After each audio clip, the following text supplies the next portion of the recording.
Hello, everyone. Thank you for joining us for the first international screening of Duty Free. My name is Marlene Krasovitsky, and I'm the Director and Co-Chair of Australia's campaign coalition to end ageism.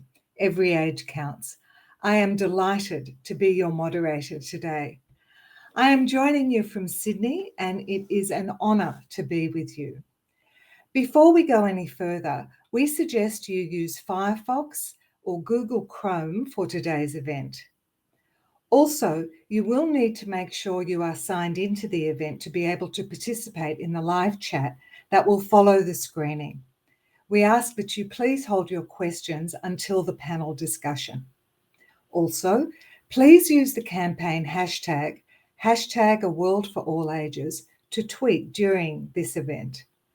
Let's continue this global conversation on ageism and together build a movement to create a world for all ages. It is now my great privilege to pass over to Dr. Tedros Adhanom Ghebreyesus, Director General of the World Health Organization, to welcome you and for our opening remarks.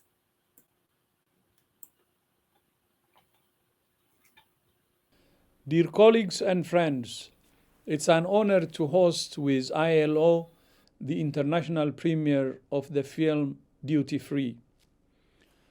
Ageism affects people of all ages. In the workplace, it can negatively impact older people's physical and mental health and result in long-term sick leave. In March this year, WHO and the UN partners published the first global report on ageism, highlighting just how widespread this problem is in ourselves, our relationships, and our institutions, including the workplace. The report outlines 3 effective strategies for addressing ageism: policy and law, educational activities, and intergenerational interventions. Now we need action to implement these strategies around the world and more research to better understand ageism. We must also change the negative narrative around age and aging. That's why the film Duty Free is so important. This form of storytelling is powerful, and it's why we launched the WHO Film Festival 2 years ago. I thank Rebecca Danigelis and Sian-Pierre Regis for your work in drawing attention to this serious but neglected issue. I also thank Martha Newton and IILO for their collaboration on reducing ageism in employment. We hope that this event will help to educate and motivate. But most of all, we hope it will help activate real change to create a world for all ages. Thank you and enjoy. Thank you for your welcome, Dr. Tedros. Today we will be screening the internationally acclaimed Duty Free. Without giving anything away, this film tells the story of ageism against older people in employment and its impacts in a very personal way.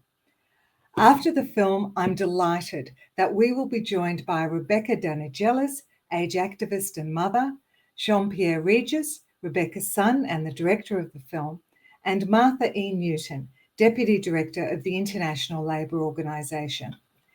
This event is hosted by the World Health Organization and International Labour Organization and is part of Ageism Through the Ages, an initiative of the global campaign to combat ageism, which runs from 1 October, International Day of Older Persons, to November 20, World Children's Day.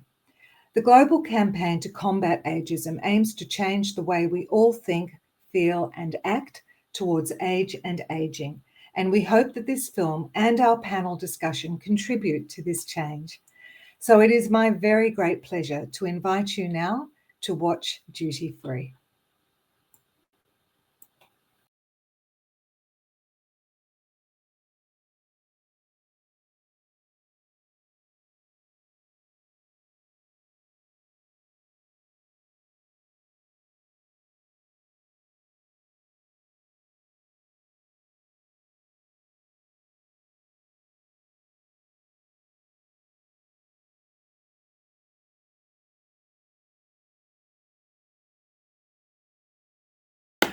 Wow.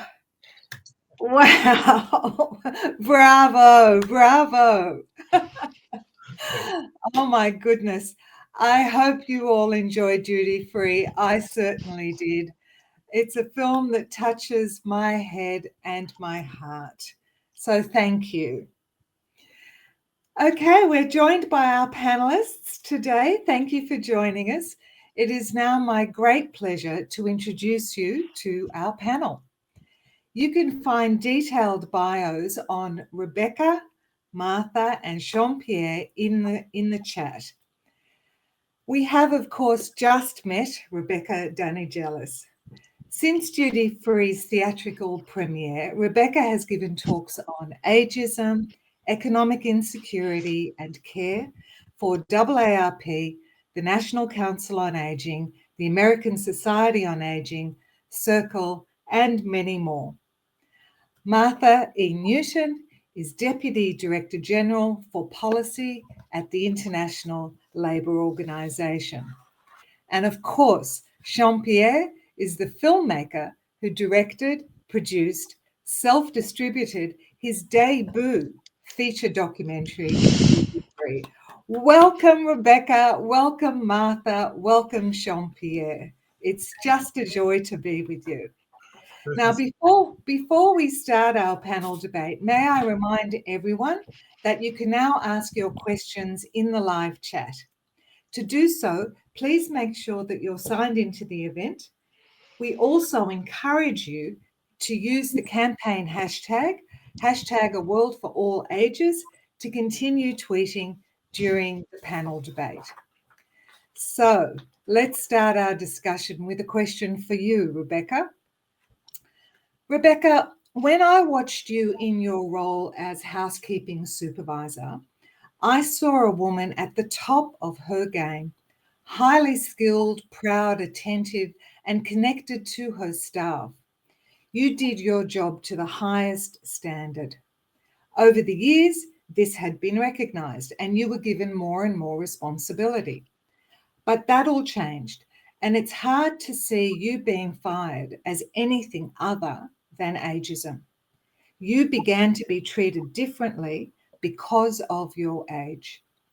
What do you say, Rebecca, to employers who treat their older staff in this way, and what would have helped you at that time? What I say to employers who treat their staff in this way is it's not right. It has to stop. They have to be called on it.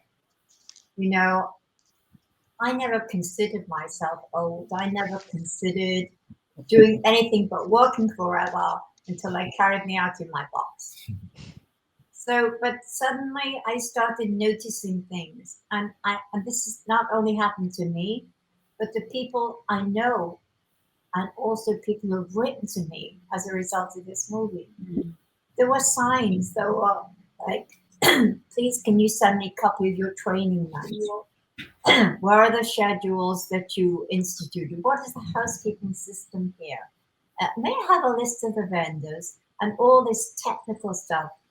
And I gave it willingly. I'm thinking I'm helping. I know they're opening up other places and I could be helpful as I've opened up many hotels. And then there were like emails that were suggesting things that never even happened that I don't know about, great exaggerations. And I was getting defensive. I knew something was wrong and I just carried on. I was just being me. I never expected to be called into the office and to be told today was the last day. What should I have done? At the first signs of this, and it's prevalent throughout the world, I should have documented every time something like this happened. I should have had someone to turn to. Most managers are not unions. We all need advocates. We need to write down and we need to fight back and let the employers know that it doesn't matter what color you are. It doesn't matter what race you are, you're going to get old. And what this examples you're setting in your line of company is going to happen to you when you get old, because that's the way it is. It's time for change. Indeed, indeed. Thank you, Rebecca. I just leave you with this one thought. Any manager, any company owner New homes may sweep clean, but the old homes know all the thorns. Indeed, indeed. Thank you. Thank you, Rebecca. Now, Martha, one of the most compelling elements of this film is that Rebecca's story is not unique. As we see through the number of people who are impacted by this film and reach out to Rebecca and Sian-Pierre, this is a universal story. So many older people who want to work are being shut out of work because of stereotypes and assumptions about what they can and can't do at their age. Can you tell us about what the ILO is doing to combat ageism and its impacts in the labour market, please? Sure, and thank you so much for having the ILO here today. And first of all, I just want to thank you, Rebecca, for being so open to share your story, to share your struggles, and Sian-Pierre, your exceptional talent for being able to tell this story on screen. You know, as we've seen in the film, this story, and we heard in the film, this story is a common story. And thank you for being a voice for others who don't have a voice, and also just that you've committed to helping others in this regard. So I just wanted to say that before we dive in on a little of the specifics. So first, let me just tell for folks that may not be familiar with the International Labor Organization who we are and what we do. We're one of the oldest UN organizations, and we're the only tripartite organization within the UN system. So what does that mean? That means that we have governments, like many of you might be familiar, member states, so the traditional UN structure, but we also have equal representation from workers' organizations and employers' organizations. And that means that the workers' voice is at our table as well as employers. And part of our core principles is to protect those that need protection, to offer decent employment opportunities for those who want to work. And so, what do I mean when I talk about and use the word decent work? It means productive work for in all conditions, for freedom, equity, security, and human dignity. And these principles are particularly important when it comes to older workers. So the goal can be, neither we don't want to force any older person to work, but nor can it be to prevent those, like Rebecca, as she said in the film, I want to work. So it's important that those who want to work can still be working. And then there's the other reality, those who have to work for absolute survival. And this is the case that we want to avoid old age poverty that forces people to work. And this is simply should not exist and will not exist in countries that have well-developed social protection systems. And that's an important topic about the need to address social protection. So the issue of older workers has been on the agenda of the ILO since our founding in 1919. But the focus today is much more on how we provide working conditions that make it attractive and feasible for older workers to work if they wish to continue to do so, on policies to avoid discrimination against older workers, which we've heard and seen about in this film, and on work environments to work with employers to ensure that there is no place for ageism in the workplace. And the most recent example of the ILO's engagement on this issue is this past June, we adopted through our 181 member states, including their employer and worker organizations, a call to action. And this call to action is for a human-centered recovery in the context of COVID-19. And the older people are identified as one of the hardest hit groups. And in COVID-19, this is not a surprise to anybody who's watching this film today. But it also calls for making sure that older workers are not left behind in the structural transformation processes that we need and we want to build back better towards an inclusive, sustainable, and resilient societies. And so we need this not just for building back from COVID. We need this for the strength of our labor markets. It's what we call a human-centered transition process. And the call doesn't stop to that. It outlines that we need to promote guidance, training, and employment services that provide older workers with the facilities, the advice and assistance that they may need to expand their choices, optimize their opportunities to work in good quality, productive, and healthy conditions until their retirement, and to enable an active engaging.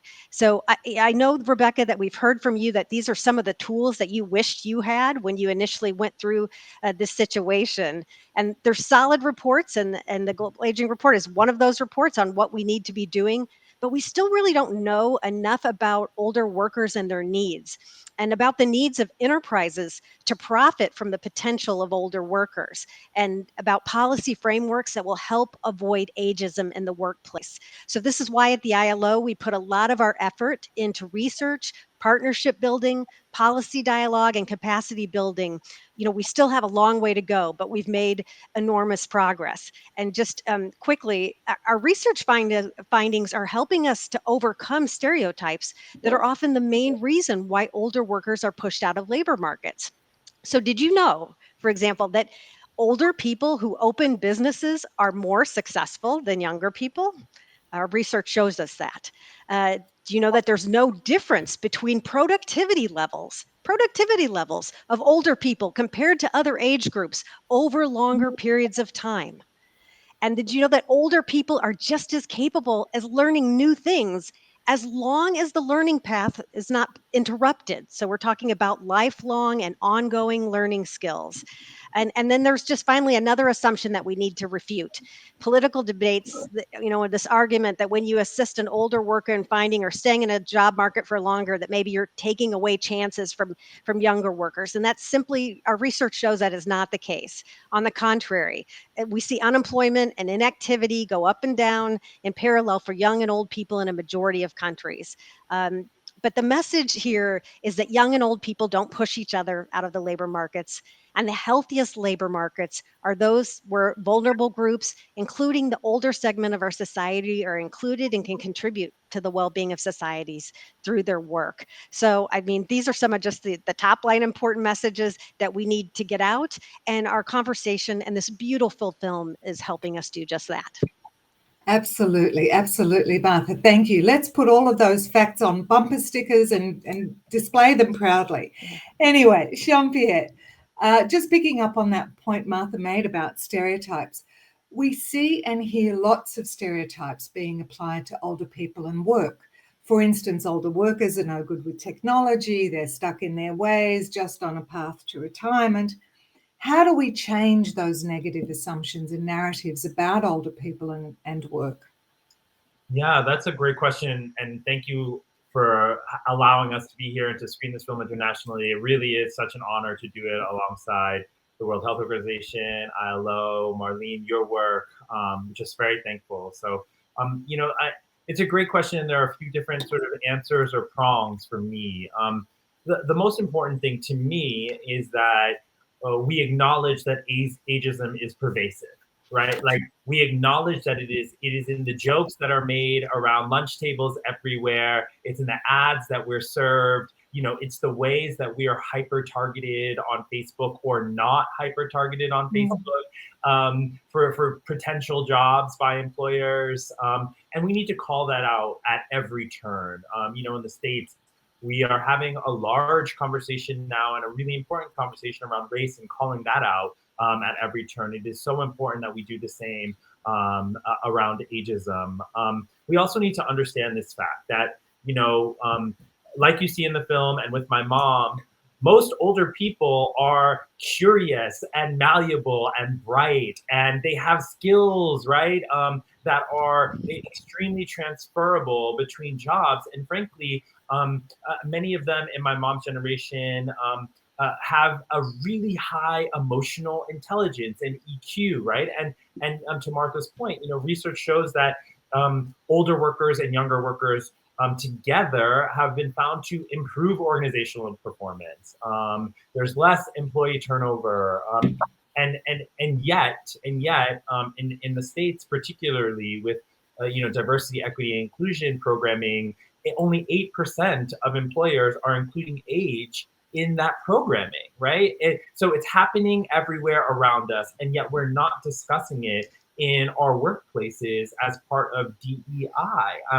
And so that needs to change. And, you know, my mom talked about this earlier, and I talk about it with my friends a lot, but like, as young people, it took this film for me to come to the table and really see ageism for what it was, because it was happening to my mom. And, you know, with my friends, I say, like, we continue to self-harm our future selves by, you know, sort of making these jokes, or in, you know, workplaces, either not coming to the aid of our older or our elders, or just supporting them. Like, we are setting up a system that is only going to hurt us. You know, we all won't be Black or gay or women or men, but we all will age. It is the one protected class that we all experience. It is sort of a rite of passage. It is, you know, humanity at its finest, and yet we're hurting ourselves. And so it's that acknowledgement that, like, it starts with us. And then finally, you know, and as a filmmaker, its narratives are really important, right? And if you scroll through pretty much any of the streaming websites now, where most of us get our content, you're hard pressed to find narratives that center older people, right? And when you do, they are not the lived narratives of the older people that I know. They don't look like my mom. They don't look like anybody on this panel. You know, they are perceived as sort of demented or weak and frail. And so I ask Hollywood and sort of the studios, you know, where are the depictions of older people as we know them? I think the more that Hollywood and other studios are able to sort of reflect what the generations actually look like, the genius and the beauty and the kindness and the brilliance of it all, the whole nuance of what it looks like to be older in this country, the more I think younger generations will stop and question, right? You know, like what culture has set for us. And so for me, combating ageism, you know, often starts with the narratives we learn at home. And so we're really trying to press storytellers and also the gatekeepers of stories to expand the canon, so that we know and we see older people for what they truly are, and are not sort of passed down these sort of lores that are totally untrue. Absolutely. Such powerful messages, such powerful points, Jean-Pierre. Thank you. I look forward to creating that world with you. Martha, one of the themes that emerges in this film is the disconnect between the widespread assumption that people of a certain age want to retire, and Rebecca's expectation that she would always work and had no plans to retire. And all the research is on Rebecca's side. More and more older people want to work. How do we close that gap between the actions and decisions of employers and the desired choices of older workers? Sure. Well, you know, the right for a free choice for older workers is not yet anchored in many labor laws around the world, but we see it happening in more and more countries. And debates at the international level, including within the ILO, will help speed up this process. But the reality of aging societies means that, you know, someone automatically ensures that more and more older people will stay longer in labor markets, and enterprises will simply not have a choice as we lack young people in certain labor markets around the world. So, you know, this situation, it's already starting to be the reality in many developed countries, you know, where you've got, just to give you an idea of what we're talking about. A child born today in Europe has a 50% chance of becoming 100 years old, while at the same time, many European countries have birth rates that will lead to shrinking populations. So we talk less and less young people and more older people, and that imbalance that can put social security systems at risk, but also production processes that so far don't profit from the potential of older workers. And ageism, which is, the core reason for Rebecca's experience, brings with it just a tremendous risk at the individual level and at levels of society as a whole. Ageism prevents people from fully using their potential, which is just, let's be honest, just bad at a personal and collective level. Why would you want to waste potential simply because there are stereotypes that are, quite frankly, wrong? So if you think about this more broadly, as society sees the growth of people living longer, we can't afford to exclude people and force people into inactivity. We should want, and quite frankly, we need aging workers contributing successfully to contribute to the well-being of our society. So, I think that you shouldn't be forced into inactivity. In Rebecca's case, should be learning and planning for how she could have incorporated the best of her work and of all workers, including aging workers in our society. And ageism, like any other form, and Jean-Pierre has already alluded to this, it's like any other form of discrimination. It destabilizes societies simply because you don't want to treat people equally. You exclude certain groups, and that fosters frustration and disengagement. So we've seen young people fighting for their rights. There's no reason why older people should not do the same when the situation becomes difficult. And so it's really important to have people out there and organizations out there being the voice.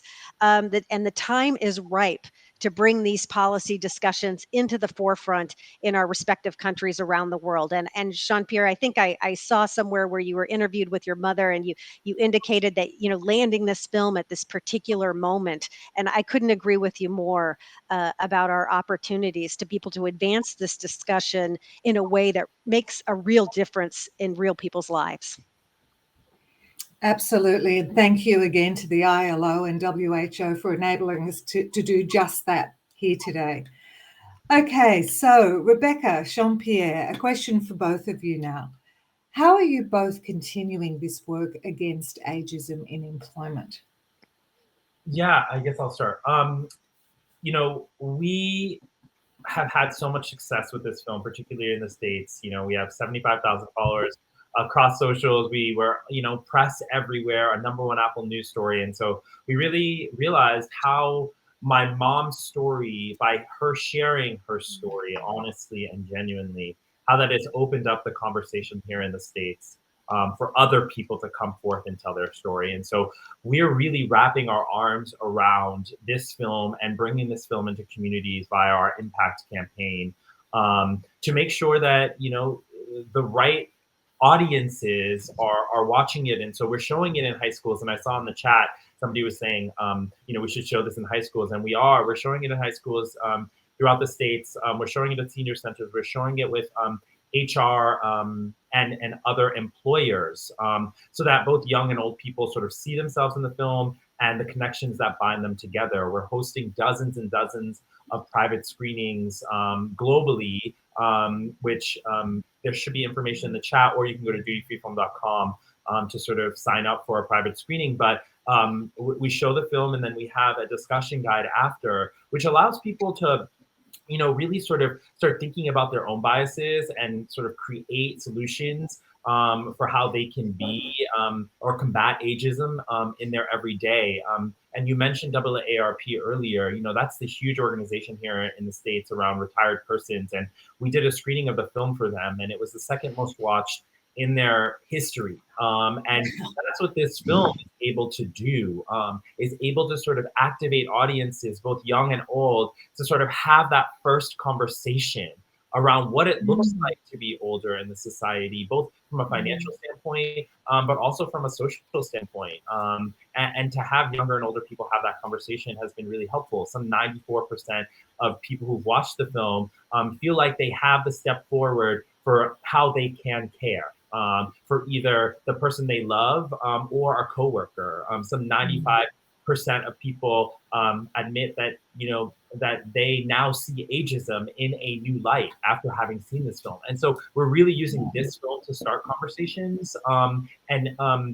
Maybe some of them are making a bucket list, or they're sort of connecting with somebody on their floor, their work floor. But the film has really been helpful in engaging audiences. And so we're really focused on that. And in the fall, we'll be on PBS, which is, the national broadcast here in the States, which is such an honor. And we really hope to shine a light on my mom's hospitality family. Some 500,000 folks, particularly women of color and older women, have now been furloughed because of the pandemic. And so we're working with various unions here in the States, including Workers United, to make sure that these people who are being let go or being unfairly treated, that their stories are being told, that they are being advocated for. Because frankly, I had to be my mom's advocate because she wasn't in a union here in the States, and that was really taxing. And so we're really sort of putting our arms around those advocates of people who look like my mom in the backs of hotels who need that support. But then finally, my mom is really, she has her own mission, which we're trying to make happen. And I'll let her tell you about that. Okay. Well, this is my aim. When you get hired for a job after you've worked and you've done well to get the promotions and do that, you get your new page, you get the handbook, and it says, "Oh, welcome to XYZ company. So that's sick days, 3 weeks vacation after 1 year, eligible to go in the front, blah, blah, blah, blah, blah." But what is missing is the last page of the handbook.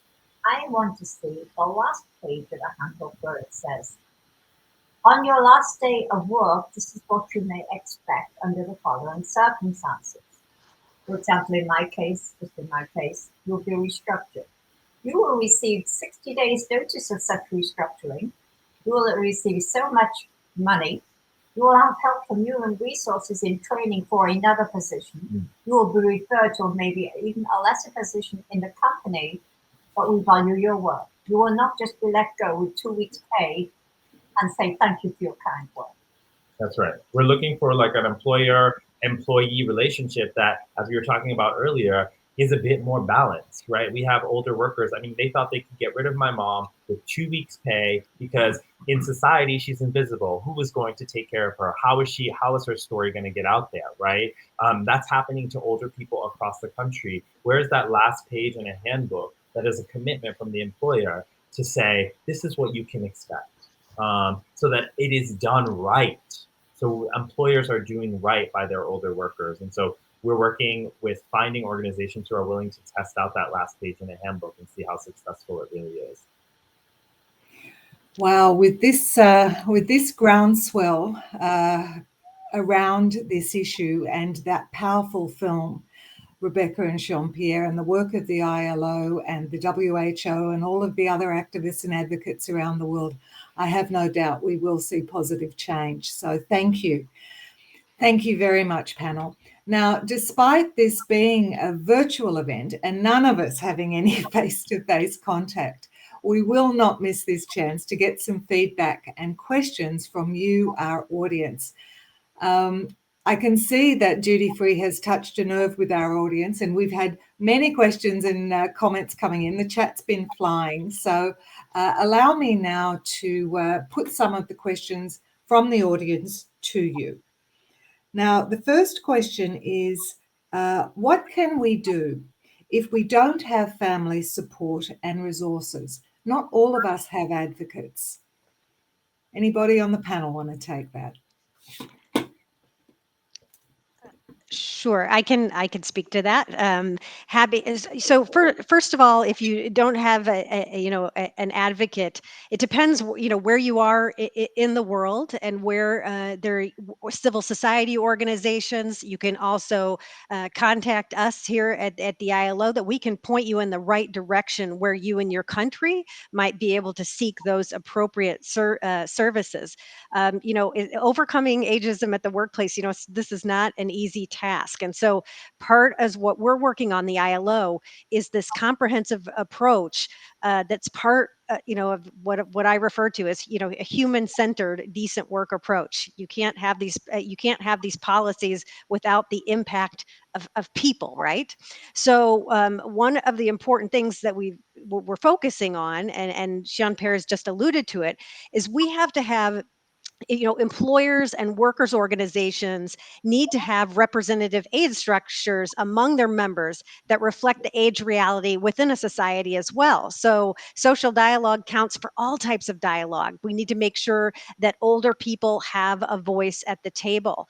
And we have they also have a really important point is that we really, there's so many people like Rebecca that find themselves in this challenge, but there are employers, there's of course many employers that we hear these difficult stories like Rebecca's of employers, but there are employers who want to do the right thing, and then there are employers who have to be told to do the right thing, but they need help on what that quote right thing should be. And Rebecca's just said it. We need to have the last page of the handbook and be able to have a company understand how they're going to be able to walk alongside someone who's been a member of their community, working community for so many years, and help them during this transition. And so, there's lots of things, like working in mixed age groups, flexible working times, bilateral mentoring programs. Even in our own organization at the ILO, we're starting a pilot reverse mentorship program, which I'm a huge cheerleader and advocate of. I'm 56 years old. I want to not only be mentoring my younger colleagues, but I want to be learning from them as well. And those societies that are aging are in the best place, the best people, the best place to look for these practices. And so for us, we need that. We also need incentives for workers who desire to work longer, and incentives for enterprises, for companies who want to hire older people. And again, this is our reality. So I'm not contradicting here what I said earlier. As aging societies, we're sooner or later, enterprises, companies are going to have to hire older workers, and older workers are going to have to work longer. So we've not yet reached quite this tipping point in many economies, but we're getting there, and we're going to have to work on these solutions so workers and enterprises can be successful. And lifelong learning, I'll just mention this and then I'll stop. It's a precondition for older workers to be able to adjust to new working modalities, new production processes, and new work environments. But as I mentioned before, it only works if you ensure that a person never stops learning throughout the life cycle. If you start from zero and you've not learned for a really long time, it's really practically impossible. So really the focus on lifelong learning, it's a joint responsibility of individuals, of enterprises, and governments. So I know our time is limited. I could go on and on, but I just, Sian-Pierre, again, I was struck when you said about talking about how landing this film during a particular moment, when you all started this journey, over 5 years ago, of telling your mom's story, you didn't know COVID was coming. None of us knew that the world would be disrupted, but yet in the hotel sector, where Rebecca, you spent the majority, of your professional career, it's one of the most singularly impacted sectors. And I'm so glad to hear that you're helping people. So I think today, it's an example for me, a power of a singular story. You've illustrated a story during a difficult time in our world that talks about the reality of your situation. So Rebecca, your story gives us hope, but it provides an opportunity for all of us to have a conversation, not just about ageism, but about care, about economic insecurity, for everybody who's done everything right in their lives, who've worked hard, who've built a community at work and taken care of their families. So I know I can speak for my colleagues at the ILO, and I'm pretty sure I can speak for my colleagues at the World Health Organization, that we thank you, and we look forward to continuing to have opportunities to support this work and this campaign. Let's work together in the spirit of Sian-Pierre and Rebecca. Let's be vibrant. We can move the needle, and we can stop and end ageism once and for all. So thank you. Absolutely. It's great to be here. Jean-Pierre, Rebecca, do you want to add to that at all? Yeah, I mean, we're slowly getting to the global scope of all of this. We've again just sort of been focused on the States. This is our big, international debut, and on our website we have chosen key partners for reasons. The AARP, that through their foundation they're able to provide lawyers to folks who feel like they have been the victim of age discrimination, and so they support the folks who need legal assistance and cannot afford it. The National Council on Aging, another partner of ours, provides resources to older adults who are economically insecure and maybe don't have a job and need to know what benefits are available to them in their areas.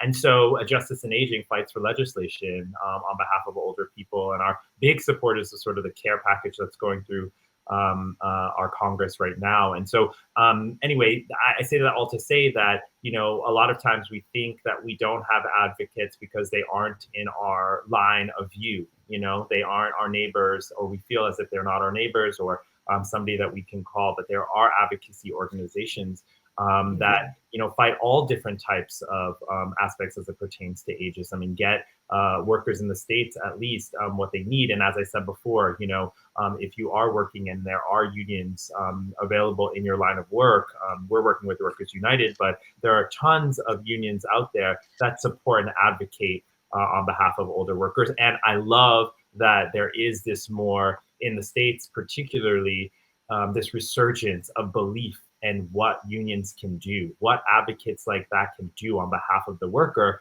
so that they aren't at the dispense, if you will, of some employers who happen to be ageist. Okay, all right. Thank you very much. We have another question from the audience. Aside from institutional support, can we harness community solidarity to raise awareness?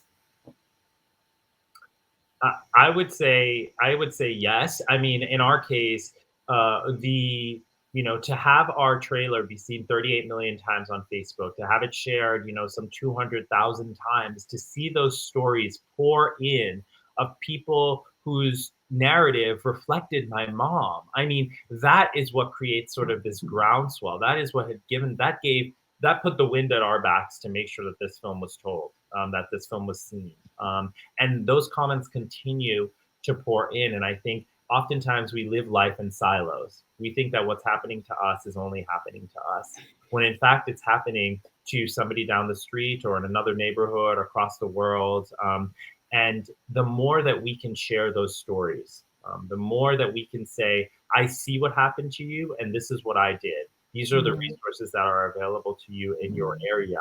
I think that allows for change to happen, because narratives then start to get out into the media, they start to get told, and then things start to shift, which is what's happening with this film and this story and this moment, and why we really encourage people to sort of speak out as much as they can. Send us emails about what's happening, and we would be happy to connect you with the resources necessary. Fantastic. Thank you. There are so many questions, but I think we only really now have time for one more. So let me put it to you. What do we do about countries that have mandatory retirement laws?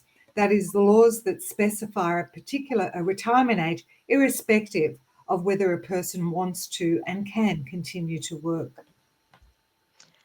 Sure, I can take that one. I mean, this is, as I stated before, I think the economic situation of a country is going to drive revisiting these laws around the world, because just from a labor market standpoint, we're going to need older workers. I mean, or we won't have enough workers.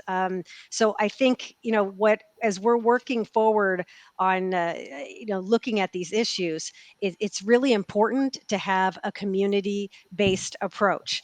And as Sian-Pierre said, this narrative, and he's so right about having the narrative and talking about this, but making sure that when we have the narrative, being able to equip people with tools of what they can do. So we've just all seen this film, we have this energy and enthusiasm, what can we do about it? And so, whether that's on our, the IILO, the WHO, in the respective countries around the world where you have civil society organizations, NGOs, just type Google if you're in your country. I can't speak to, I know we've got many countries here today, but you can find those organizations that can equip you.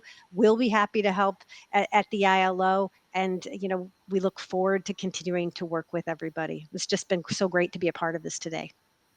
Fantastic. Rebecca, Sian-Pierre, do you have a comment on that question?